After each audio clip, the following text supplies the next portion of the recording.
না এটা খাও, মুড়িটা খাও, দেখো সুস্থ হয়ে যাবে। দিও না বলছি তো, দিও না বাসি, তারপর চালের গুঁড়ি তো দিও না বলছি, পরে খাও, ওটা মুড়িটা দাও, খাও। মুড়ি খাও। মুড়ি খাবো। আমি বানিয়ে দেবো, আমি আরো ভালো ভালো পিঠে বানাতে পারি, ওরা পারে না বানাতে। বাড়িতে বিয়ের অনুষ্ঠান শেষ হওয়ার পর ঘরদোরের অবস্থা কিরকম হয়, যারা এই এক্সপিরিয়েন্স করেছো তারা জানো।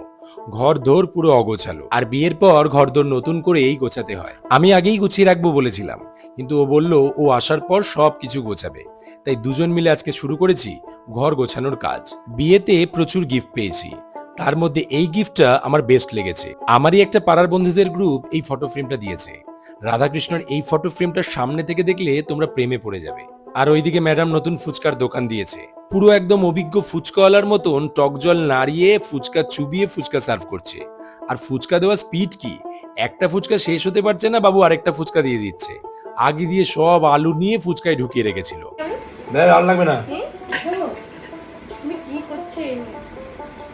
তেলে পিঠে পিঠে নিয়ে এসছে, দেখো নিচে আছে। দোকানদার এরকম খায় নাকি? নিজে ফুচকা খাচ্ছে, সবাইকে ফুচকা বানিয়ে বানিয়ে দিচ্ছে। মা বাবা সবাই যেন ওর কাস্টমার। এই তো বানানো হয়েছে, নাও খেয়ে পাচ্ছে না, এটা আমাদের বাড়ি কত কত ফাঁক দিতে পারি আমি, কতটা দোকান করা উচিত তাই তো। খাও আমি টাকা দিয়ে দেবো মা।